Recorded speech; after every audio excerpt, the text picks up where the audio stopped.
Yes, ready.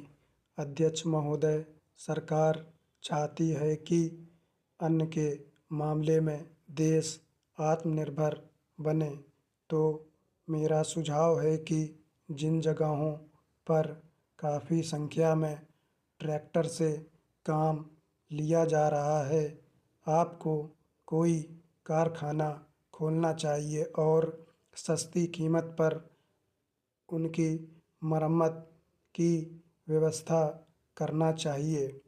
आप बाहर से ट्रैक्टर मंगा रहे हैं, मैं समझता हूँ कि यह सारा रुपया व्यर्थ व्यय किया जा रहा है। मेरा सुझाव है कि इस देश में ही ट्रैक्टर बनाया जाए।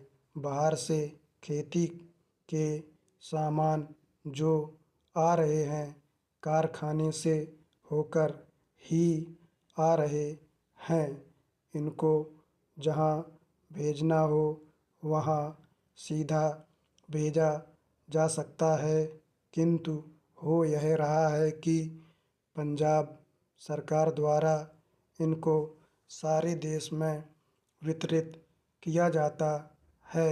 चूँकि इनको पहले पंजाब भेजा जाता है और फिर सारे देश में भेजा जाता है, इसलिए खर्चा ज़्यादा लगता है।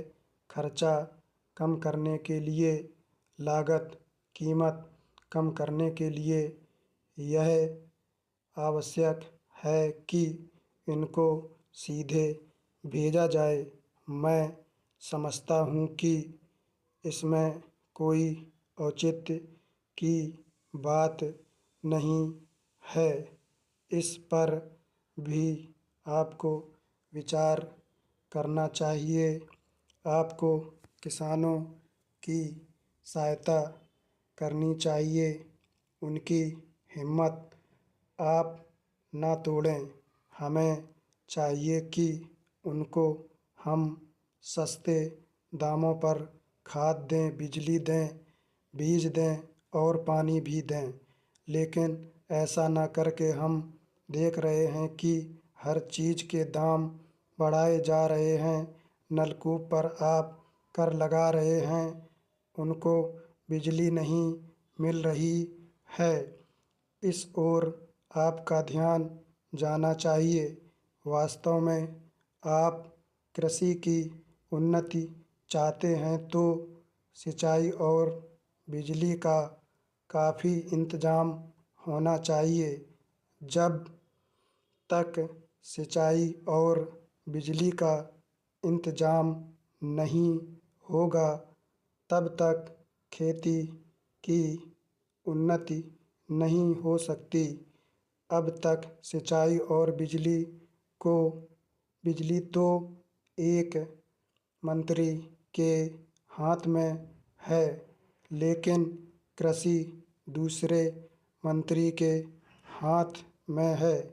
ऐसा नहीं होना चाहिए। सिंचाई, बिजली और कृषि अगर किसी एक मंत्री के हाथ में हो तो खेती की उन्नति का काम सरलता से हो सकता है। मेरा निवेदन है कि इस ओर भी आपका ध्यान जाना चाहिए। समाजवादी समाज की रचना की बात बहुत कही जा रही है। गरीबी को दूर करके हम सबको बराबर लाना चाहते हैं, लेकिन देश में गरीबी आज भी बढ़ती जा रही है। मैं यह नहीं कहना चाहता हूँ कि हमारे देश में सरकार ने कुछ नहीं किया है।